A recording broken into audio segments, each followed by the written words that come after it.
السلام علیکم معزز ناظرین، پیارے دوستوں، بہنوں، بھائیوں اور بزرگوں، میں حافظ صفد نواز ایڈوکیٹ آپ کو اپنے اسلامی چینل کے اندر خوش آمدید کہتا ہوں، اور ہر روز کی طرح آج بھی ہم انشاءاللہ تیسرا پارہ سورہ البقرہ کی آیات نمبر 266 سے لے کر 270 تک کی تلاوت، ترجمہ اور تفسیر پڑھنے کا شرف حاصل کریں گے۔ تلاوت شروع کرنے سے پہلے ہم درود شریف پڑھتے ہیں، آپ بھی میرے ساتھ پڑھیں۔ اللهم صل على محمد وعلى آل محمد كما صليت على إبراهيم وعلى آل إبراهيم إنك حميد مجيد. اللهم بارك على محمد وعلى آل محمد كما باركت على إبراهيم وعلى آل إبراهيم إنك حميد مجيد. أما بعد فأعوذ بالله من الشيطان الرجيم. بسم الله الرحمن الرحيم. يا أيها الذين آمنوا أنفقوا من طيبات ما كسبتم ومما أخرجنا لكم من الأرض ولا تيمموا الخبيث منه تنفقون ولستم بآخذيه إلا أن تغمضوا فيه واعلموا أن الله غني حميد. الشیطان یعدکم الفقر ویأمرکم بالفحشاء واللہ یعدکم مغفرۃ منہ وفضلا واللہ واسع علیم یؤتی الحکمت من یشاء ومن یؤت الحکمت فقد اوتی خیرا کثیرا وما یذکر الا اولو الالباب وما انفقتم من نفقة او نذرتم من نذر فإن الله يعلمه وما للظالمين من انصار ان تبدوا الصدقات فنعما هي وإن تخفوها وتؤتوها الفقراء فهو خير لكم ويكفر عنكم من سيئاتكم واللہ بما تعملون خبیر. صدق اللہ العظیم. ترجمہ: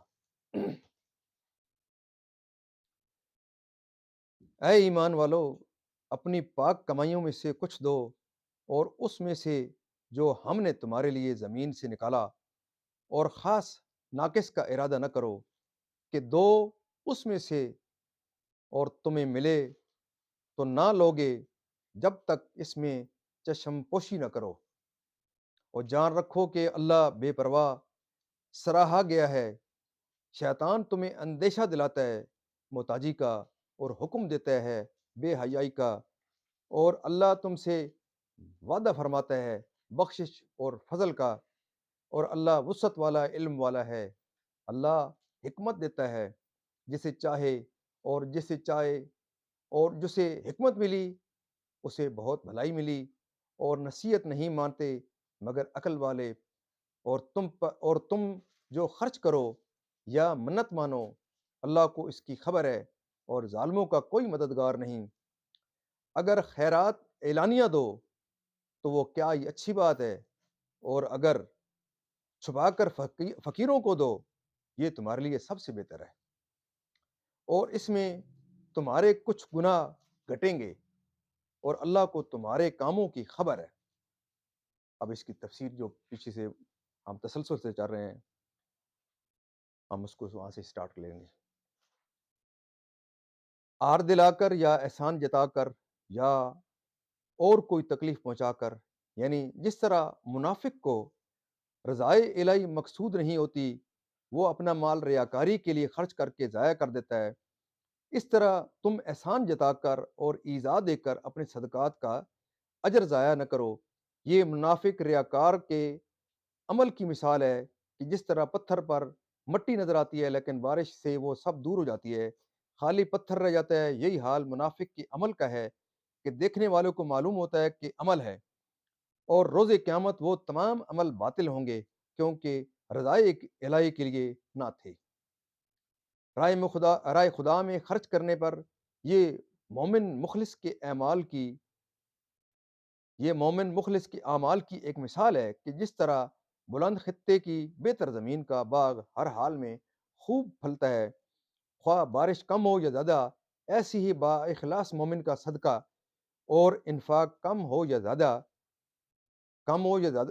हो, अल्लाह ताला इसको बढ़ाता है और तुम्हारी नीयत व इखलास को जानता है।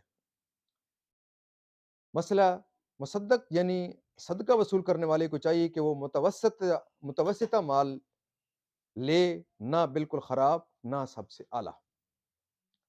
कि अगर खर्च करोगे, सदका दोगे तो नादार हो जाओगे, यानी बुखल का और ज़कात व सदका न देने का इस आयत में ये लतीफ़ा है कि शैतान किसी तरह बुखल की खूबी ज़ेन नशीन नहीं कर सकता। इसलिए वो ये यही करता है कि खर्च करने से नादारी का अंदेशा दिलाकर रोके। आजकल जो लोग खैरात को रोकने पर मुसिर हैं, वो भी इसी हीले से काम लेते हैं। यानी कोई पसंद न करेगा क्योंकि ये बात किसी आकिल के गवारा करने के काबिल नहीं। अगरचे उस बाग में भी किस्म-किस्म के दरख्त होंगे मगर खजूर और अंगूर का ज़िक्र इसलिए किया कि ये नफीस मेवे हैं। यानी वो बाग फ़रत अंगेज़ व दिलकुशा भी है और नाफ़े और उम्दा जायदाद भी, जो हाजत का वक़्त होता है और आदमी कसब-ओ-मआश के काबिल नहीं रहता, जो कमाने के काबिल नहीं और उनकी परवरिश की हाजत है। गर्ज़ वक़्त निहायत शिद्दत हाजत का है और दारोमदार सिर्फ़ बाग पर, और बाग भी निहायत उम्दा है। वो बाग तो इस वक़्त की उसके रंजो गम और हसरत व यास की क्या इंतहा है।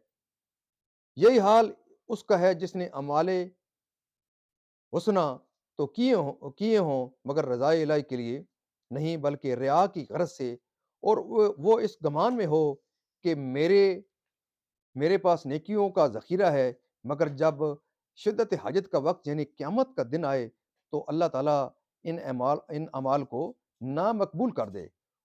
उस वक़्त ये उसको कितना रंज और कितनी हसरत होगी।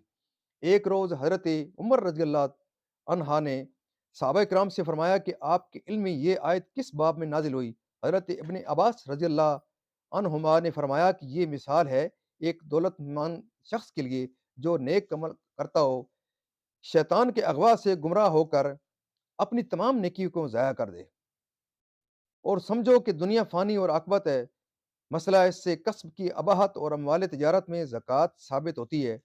ये भी हो सकता है कि आयत सदका नाफ़िला व फ़र्ज़िया दोनों को आम हो, ख्वाह वो गल्ले हों या फल या मुआवन वग़ैरह। शान नज़ूल, बाज़ लोग खराब माल सदका में देते थे, उनके हक़ में ये आयत नाज़िल हुई। मुसद्दक यानी सदका वसूल करने वाले को चाहिए कि वो मुतवस्सिता माल ले, ना बिल्कुल ख़राब, ना सबसे आला, कि अगर खर्च करोगे, सदका दोगे तो नादार हो जाओगे। यानी बुख़्ल का और सदका व ज़कात व सदका न देने का इस आयत में ये लतीफ़ा है कि शैतान किसी तरह बुख़्ल की खूबी ज़हन नशीन नहीं कर सकता। इसलिए वो यही करता है कि खर्च करने से नादारी का अंदेशा दिलाकर रोके। आजकल जो लोग खैरात को रोकने पर मुसिर हैं, वो भी इसी हीला से काम लेते हैं। प्यारे नाज़रीन, यहाँ पे इसकी तफ़सीर भी तमाम होती है। अल्लाह ताला के दरबार के अंदर हम दुआ करते हैं कि अल्लाह ताला जो हमने कुरान पाक पढ़ा है, तफ़सीर पढ़ी है, तर्जुमा पढ़ा है, अल्लाह ताला हमें इसके ऊपर अमल करने की तौफ़ीक अता फ़रमाए। अल्लाह ताला के दरबार के अंदर हम दुआ करते हैं कि अल्लाह ताला हमें कुरान पाक के अहकामात के मुताबिक, हुज़ूर पाक सल्लल्लाहु अलैहि वसल्लम की पाक सीरत के मुताबिक हमें अपनी ज़िंदगी तब्दील करने की और हमें अपनी ज़िंदगी गुज़ारने की तौफ़ीक अता फ़रमाए। अल्लाह ताला के दरबार के अंदर कुरान पाक के सदक़े हुज़ूर पाक सल्लल्लाहु अलैहि वसल्लम की ज़ात व बरक़ात के सदक़े दुआ करते हैं कि अल्लाह ताला तमाम परेशानों को परेशानियाँ दूर फ़रमाए, तमाम बीमारों को शिफ़ाए कामिला अता फ़रमाए और अल्लाह ताला तमाम मरहूमीन को जन्नतुल फिरदौस में आला व बाला मकाम अता फ़रमाए। मैं अपने मोअज़्ज़िज़ नाज़रीन के लिए दुआ करता हूँ कि अल्लाह ताला जो मोअज़्ज़िज़ नाज़रीन हमें लाइक, शेयर और सब्सक्राइब ख़ास तौर पे करते हैं, इनके लिए, और जो नहीं करते अल्लाह ताला उनको हिदायत अता फ़रमाए कि वो अल्लाह ताला वो कुरान पाक के अहकामात के मुताबिक अपनी ज़िंदगियाँ चेंज करें। और आप लोगों के ऊपर ये ड्यूटी है। मैं अपनी ड्यूटी कर रहा हूँ, आपने सीखी, आप भी अपनी ड्यूटी कैसी करें, ड्यूटी अंजाम दें कि इस चैनल को ज़रूर प्रमोट करें, दूसरे लोगों को भी बताएँ, बल्कि आप खुद भी इस किस्म के कोई चैनल शुरू करें जिसके अंदर کوئی بھی دینی کسی قسم کے بھی وہ پروگرام آپ شروع کریں، تاکہ لوگ جو بے راہ روی کا شکار ہیں، وہ کوئی صراط مستقیم کا، کوئی ہدایت کا ان کو کوئی پیغام ملے۔ اللہ تعالیٰ آپ تمام معزز ناظرین کا حامی و ناصر۔ میں آپ تمام لوگوں کے لیے دعا کرتا ہوں کہ اللہ تعالیٰ جو کوئی خاص طور پہ جو معزز ناظرین میں سے کسی کو بیمار ہے، اللہ تعالیٰ ان کو شفا کاملہ عطا فرمائے، اور اللہ تعالیٰ کوئی کسی کی مال کے اندر کوئی خسارے میں ہے، اللہ تعالیٰ ان کے مال کے اندر خیر و برکت عطا فرمائے، ان کا کاروبار میں خیر و برکت عطا فرمائے، اور تمام بیماروں کو شفا کاملہ عطا فرمائے۔ آمین ثم آمین۔